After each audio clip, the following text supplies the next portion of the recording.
Where did we go this week, Adrian? Where did we go, Olivia? Into the woods. Into the woods? I thought it was the Bridge Theatre. It was the Bridge Theatre. But it looks like the woods. We went to see Into the Woods. That's what we did. Yeah, straight from the city centre straight into the forest. Into the forest. Absolutely. So, yeah, I had a great time. Yeah, I had a great time. And I think it's probably the first live Sondheim musical I've seen for a number of years. I think the last thing we saw was a review of his numbers, actually. You mean, I think the last thing we saw was Here We Are. Oh, okay. That was the last Sondheim show we saw live. Okay. Yeah, so that was the last time we saw a Sondheim show, and I clearly blanked that from my memory for a reason. Yep. But, okay, so the last good thing I saw was a Sondheim review. Okay. But, yeah, it was quite an experience to see this live on stage. Yep. And, yeah, it's also something we saw yesterday. So it's really fresh. It's really fresh in our minds. In comparison to last week.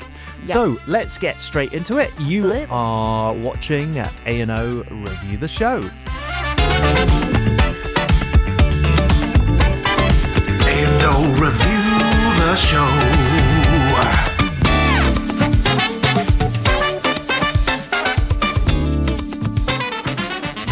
And let's go straight into the synopsis. Go for it. Straight into the woods. And once again, spoiler warning if We've never seen it. if you've never seen it and you don't want it spoiled. Yeah. Because we are going to spoil it rotten. It's kind of our thing, as I've worked out over the last few episodes. Yep. So, Into the Woods begins, as all good fairy tales do, with a wish. A baker and his wife long for a child, but a witch's curse stands in their way. To break it, they must venture into the woods and gather 4 impossible items: a cow as white as milk, a cape as red as blood, hair as yellow as corn, and a slipper as pure as gold. But in the woods, the rules of the world don't quite hold. Paths twist, stories overlap, and nothing is as straightforward as the world outside of the woods. There, they cross Cinderella, Jack, Little Red Riding Hood, and Rapunzel, each chasing their own happily ever after. And for a moment, those wishes come true. Until the consequences come crashing down. When a vengeful giant descends upon the kingdom, the fragile order unravels, and those who dared to make a wish must reckon with what it truly cost.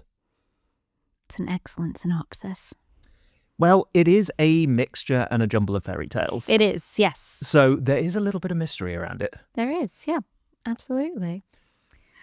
Well, what'd you think? What do I... Let's save that for the end of the Okay. end of the episode. But overall, it was a beautiful show. But it does take a moment to understand. So I think I described this because we were with someone that hadn't seen it Yes. before. And the best way I could describe it to someone that was probably a little bit sort of lacking in energy that day Yeah. and unfamiliar with the show was that it's a 1980s Shrek. Yeah. It's a mixture of all the fairy tales that you grew up with and that you loved, but all jumbled together and not quite as you expected it. It's kind of the raw characters and their main plot lines as their context, their background, and then everything that happens in the woods. Yeah. And it's a special show for me in some ways. Like, I love Sondheim, for the most part. It's because he's a musical genius. Yeah. And when I was in theatre group, we actually performed Ever After. Yeah. And in one of our reviews. And at the time, it took us forever to get it right. The syncopation, the precise timing, the way they bend the chords around, it's just so difficult to get your heads around. And then once you do it, if you do it right, because obviously the first few go sound awful. Yeah.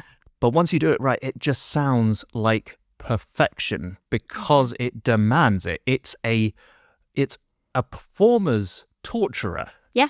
Yeah. Sondheim's manuscripts, but it is genius. Yeah. And I have to admit, that was my first exposure to this show. I wasn't sure what this show was about when we were doing it. Oh, okay. And I think I didn't really look into it until a little bit after. So it was really quite confusing because obviously happily ever after you get. Yeah. But it's ever after, but with an asterisk? Yeah. Yeah. Like it happens after ever after. Because it's in the end of the first act where effectively you've got your it's not completely traditional but your slightly more traditional fairy tale arc where the scenario, the challenge, and then the happy ever after towards the end.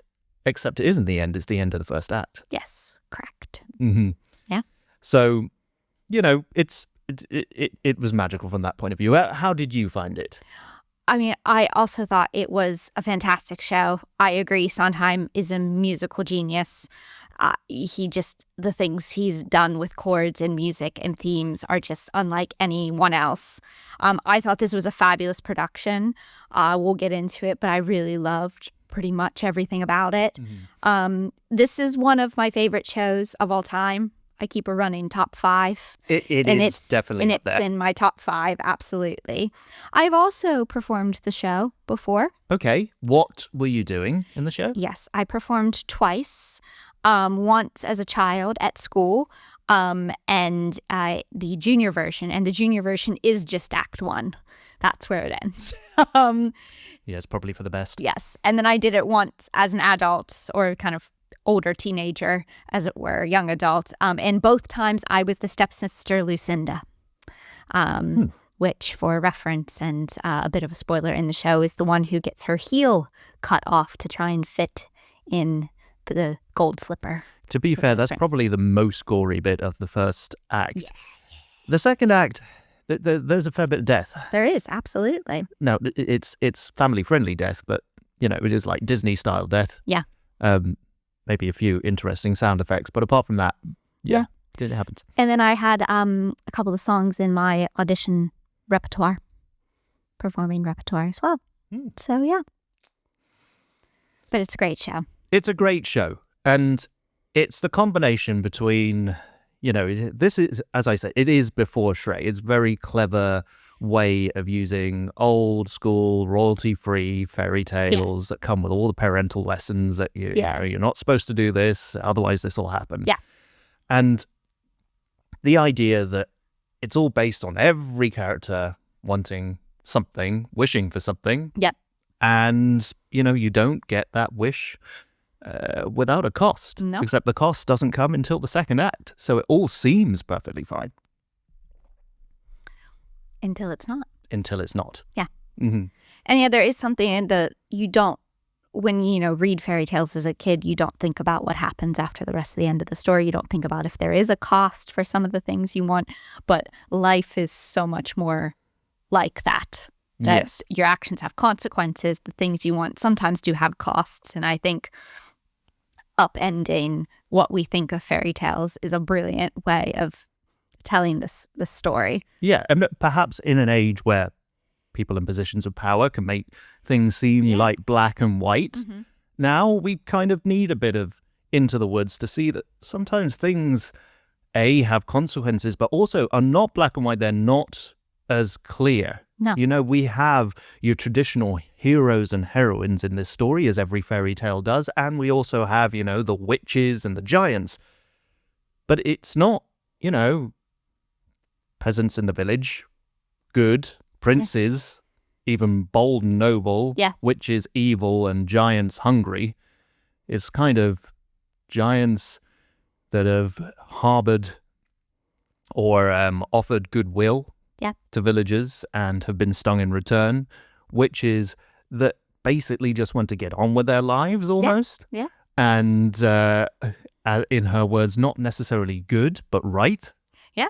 And villagers that are very self-centered and a little bit of selfish at times and a bit self-absorbed, like the princes Oh, yes. and the royal family. Yes. So, but also not straight up evil either. No.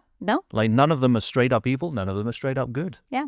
It's if you know it well enough, and I appreciate it, there's a lot of material in the show. So like as a first time watcher, it would probably take you a few times to really absorb kind of all of it. But like a lot of it is in the lyrics. In No One Is Alone, it's witches can be right, giants can be good. You decide what's right. You decide what's good.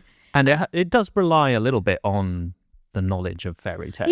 Yes, it does. But most of us know that. Yeah. I think they're playing on the fact that most of that is common knowledge. Mm-hmm. And I think that's probably why, and I don't know whether you find this, the first act is full of the action. Yes. It is the fairy tales you know and love, even though slightly adapted, slightly different, and of course the stories are colliding.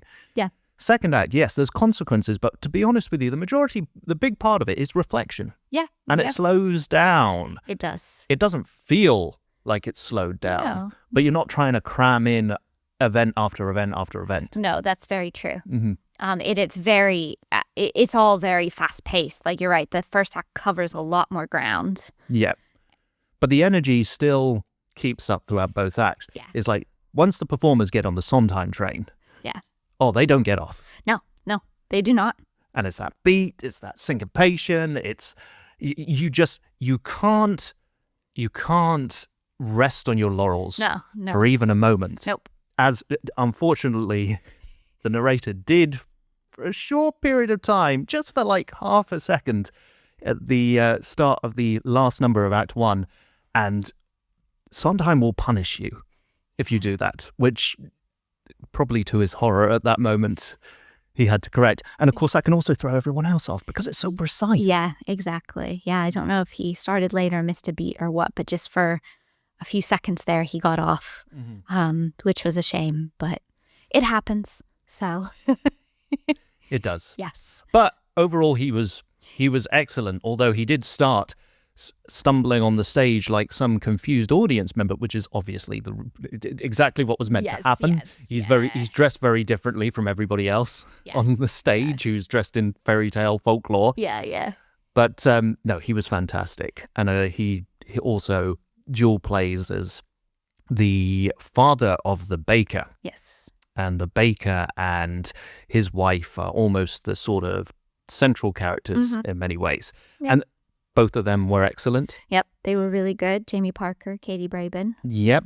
And then they basically bump into Little Red Riding Hood. Yep. Who was also excellent. Oh, she was so good. Gracie McGonagall? I believe so, yeah. Now, Little Red Riding Hood is a very interesting character to play because obviously there's the one that you know, which is kind of carefree, not really necessarily very due diligent, because, she thinks the wolf is her grandmother. Yeah. But in this case, she is a very sort of self-absorbed, almost petulant child. Yeah, absolutely. And it plays really well because in that scenario, you have to be that sort of character in order to ignore your life's lessons. And that's the one thing about Into the Woods, that all of the societal norms and niceties that we perform because we're in society don't exist in the woods. Yeah. And in the woods, it relies on every character's own premonition, how much they want to set out their morals, how much they want to stick by them, how much they want to bend them in order to do what they need to do or want to do in the woods. And that really kind of takes these fairy tale characters off the train tracks, off the rails, and allows them to develop themselves before coming back into the real world. Yeah. And they did a really good job. We'll talk about the kind of design elements of the show, but they really did a good job of making that kind of stark contrast between the village and the woods in the design of the show, which I think worked really well for it. And also another shout out for the witch. Oh, yes. Can we talk about her? Kate Fleetwood. Kate Fleetwood. Oh my goodness, she was fantastic. She's incredible. She stole the show in every scene she was in. Absolutely. And obviously, you've got your witch that's cursing people and, hey, if you want to lift this curse, you better go and do all of this stuff for me. Yeah.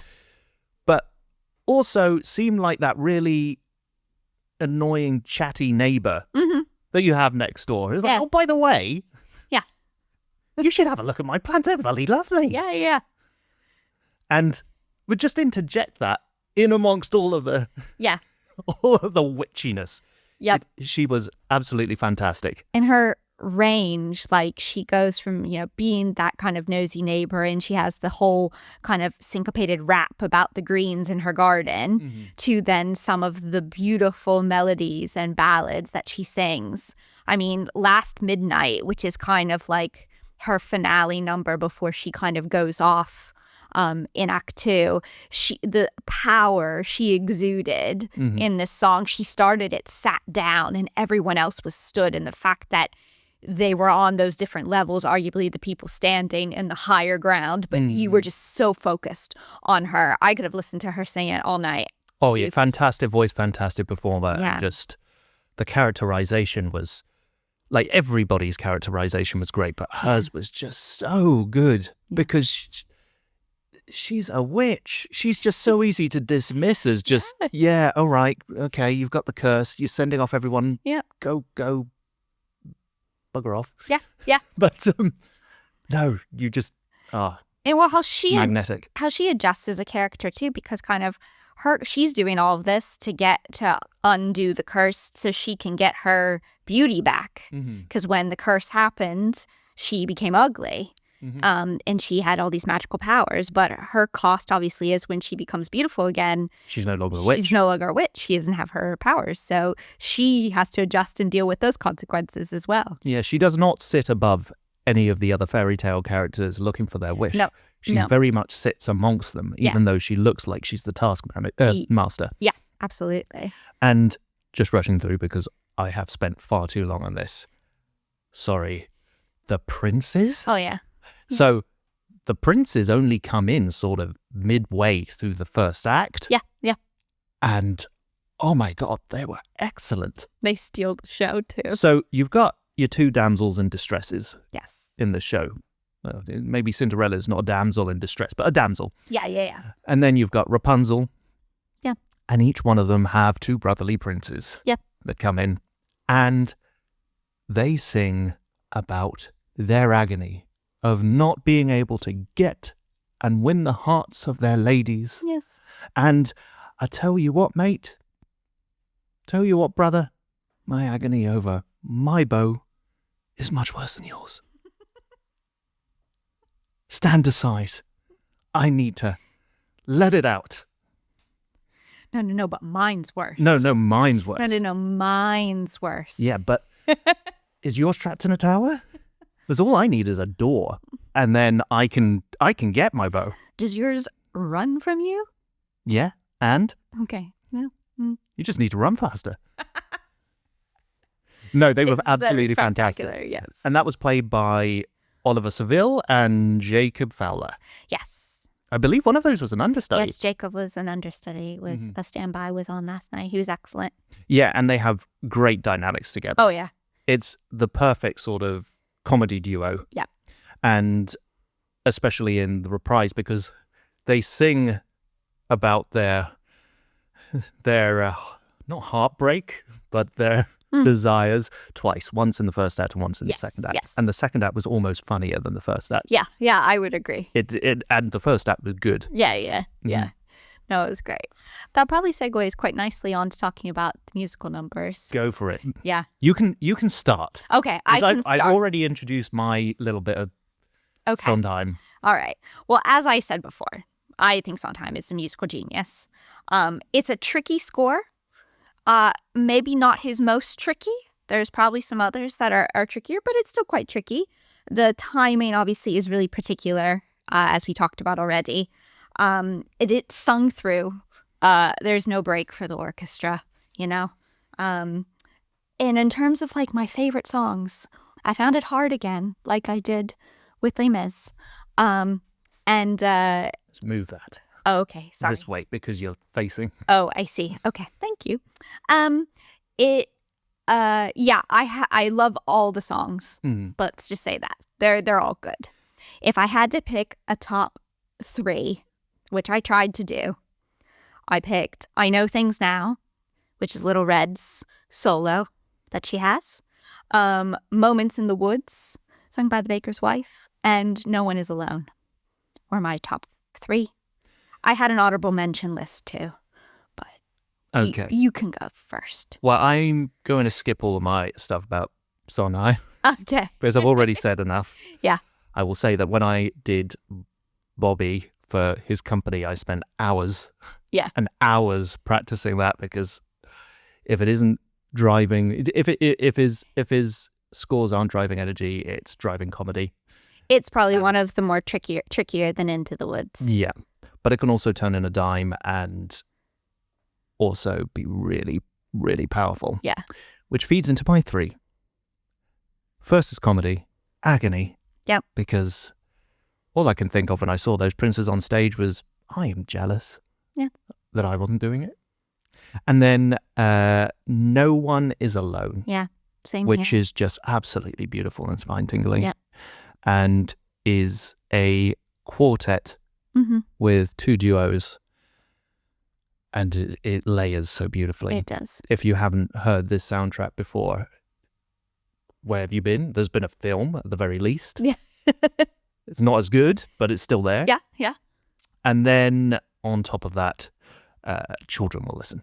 Yes, that is also a really good one. Yes. Both it and Agony were on my honorable mentions list.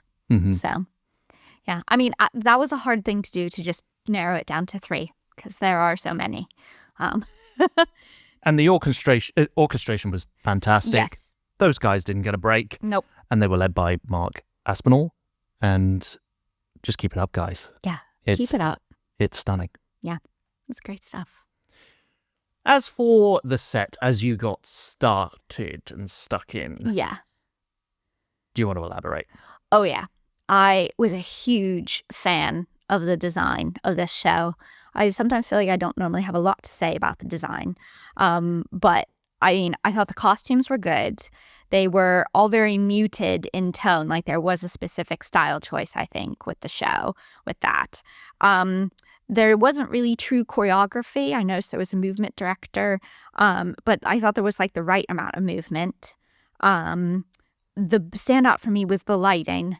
The lighting was absolutely stunning. It was.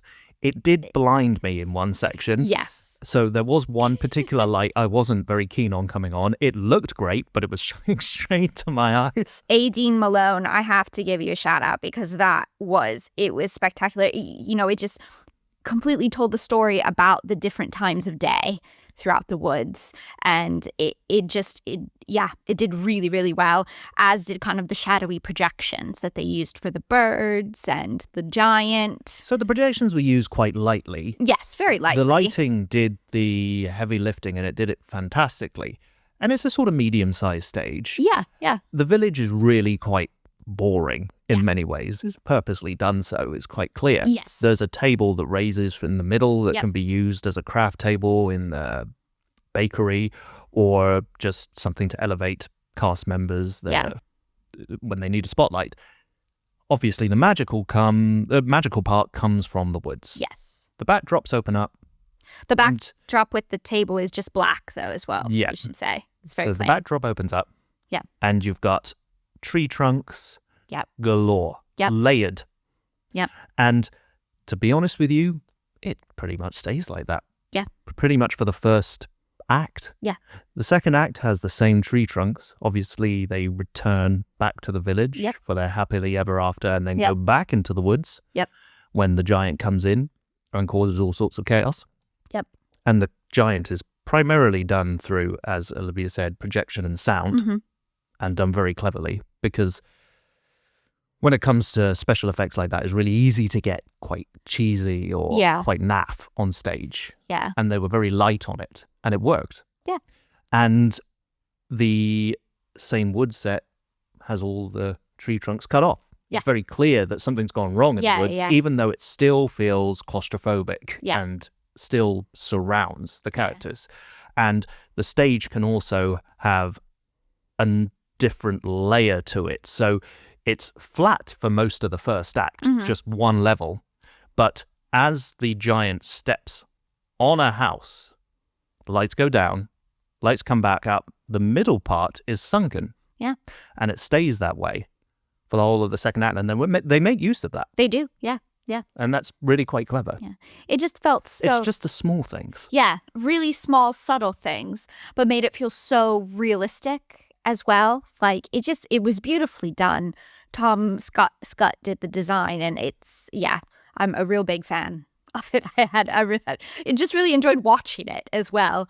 And also, there are some animals obviously involved in the show, and they made some good use of puppets and costume pieces for those. So when royalty comes in on their horses, they don't come in on their horses.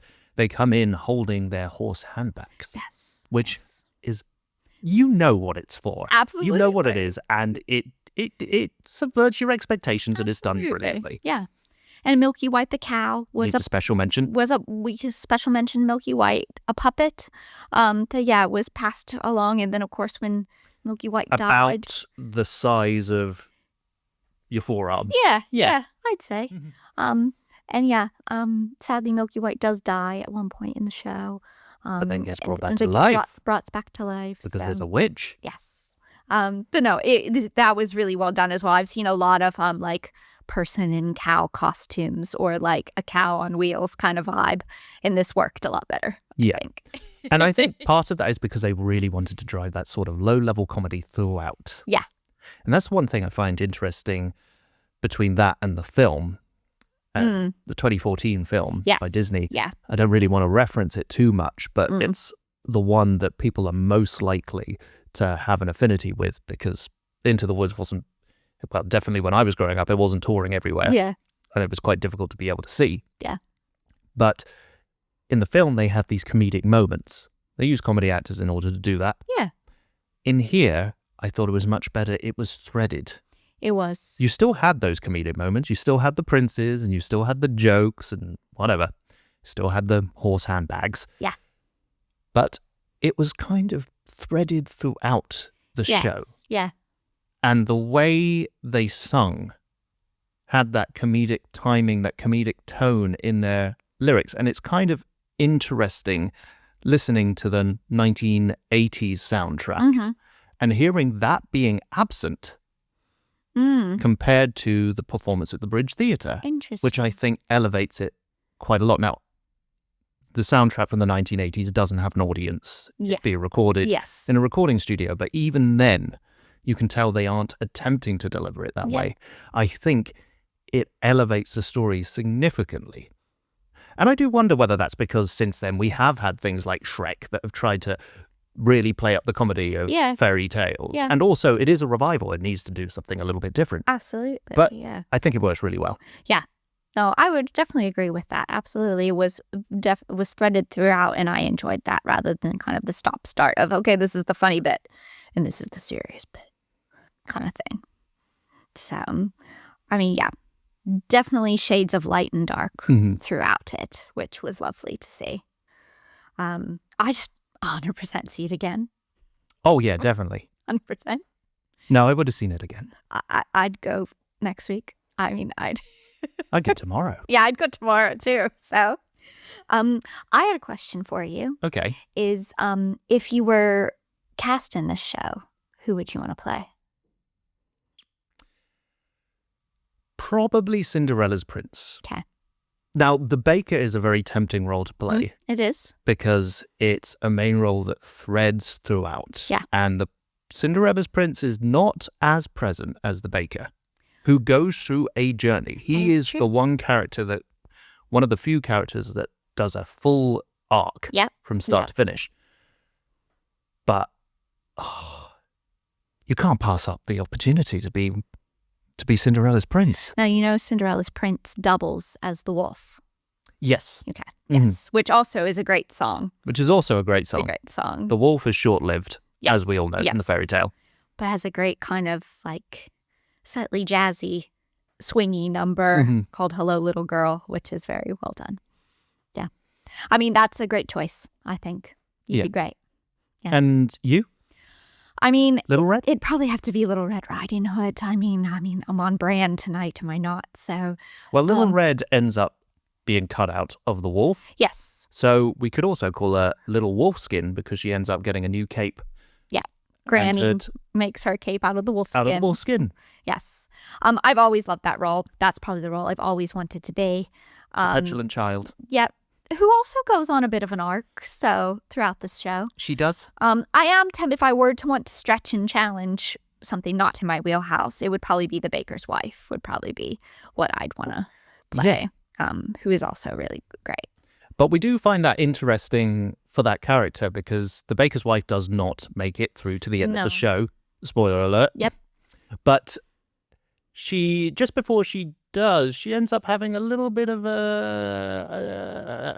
moment in the woods with Cinderella's prince, yeah. And the baker doesn't know anything about it. She dies before he can find out. Yeah. So, yeah, that's an interesting one. Yeah, I mean, there are themes to be pulled out there. It is a shame, obviously, kind of for reality that they don't get to hash that out. But this says in the song, anything can happen in the woods. Anything does happen. And anything does happen, and it's a moment. And she kind of that's when she sings Moments in the Woods, this song after she's had this fling with Cinderella's prince. And unfortunately, it's the last we see of her before she dies in the show. And then the song is a realization of kind of in her processing what's just happened with Cinderella's prince. What does this mean? It's a moment, but is it a moment that's going to ruin everything in her life? Or does it make her realize what she had is the only thing she wants? And she goes through this whole realization, only we don't get to see her, see it come to fruition with her, which is quite gutting. Yeah. And the baker really discovers it just because Jack, a la Jack of the Beanstalk, finds her and brings the scarf. Yeah. And I did want to bring that up just because we did forget to talk about Jack of the Beanstalk fame. And he was also fantastic and played rather differently than I expected. A rather sort of camp, very gormless in many respects, Jack. And was comedically fantastic. Yeah, shout out to Joe Foster. They were brilliant. They were really, really good. Yeah, it's a great role too. But really, you shouldn't steal that much gold from giants. Yeah. So, kids, learn that lesson. I wouldn't say no to a hen that laid golden eggs, though. Yeah, but it comes with a consequence of giants chasing after you. Yeah, all right. And you're tiny. That would not end well for you. No, it would not end well for me. That's true. Oh, man. Okay. So. You have a surprise for me. I have my extra bit. Okay, your extra bit. Yeah. Different again this week. Okay. So. I'm ready. Into the Woods, obviously, is a musical where societal rules and niceties get turned on their heads. Yeah. And in the woods, characters must fend for their own morals and principles. So, in this world of fairy tales, there is a lesson to be learned from every song in the woods. Okay. Every character learns something. Sure, yeah. So, what happens if I take the moral and the lesson from the song? Okay. Will you be able to tell me which song I'm talking about? Oh, okay. Okay? Okay. Testing my knowledge. Your parental lessons are coming in. Okay. So. Yep. Shall I start with number 1? Yes, please. Even if everything has gone, you know what? I know they say the mother cannot guide you on these, but I think it might be better coming from her. Even if everything has gone wrong, you should take comfort in the fact that other people are also dealing with it, which is nice, but not especially practical. And after all, you choose your own morals. Choose right. that. Just for a little bit of context, that is Olivia's mother, That's my real mother. Oh, Mama. and she delivered that to me all the way from Pennsylvania, USA. I mean, No parental you're lesson. so sneaky. No parental lesson comes quite like out of the mouth of your own Out mother. of the mouth of your own So- mother. Wow. What's the lesson she's taught you? Uh, Or what's The song? Okay, I think the song is No One Is Alone. Correct. I got very distracted and no idea my mom was going to be on tonight. Whew. And on to number 2. Okay, yeah. Here's number 2. Children are absorbing your behavior whether you like it or not. So you should probably try not to be a terrible example. No pressure, but get it right, dearie. Oh, man. Of course, unless you want to create a Little Red Riding Hood. These hit differently come with her voice. It's really odd. Hopefully, these will stick with you. Yeah. Yeah. I'm going to say that's Children Will Listen. It is Children Will Listen. Okay, yeah. Yeah. Okay. And finally, Okay, one more. number 3. Okay.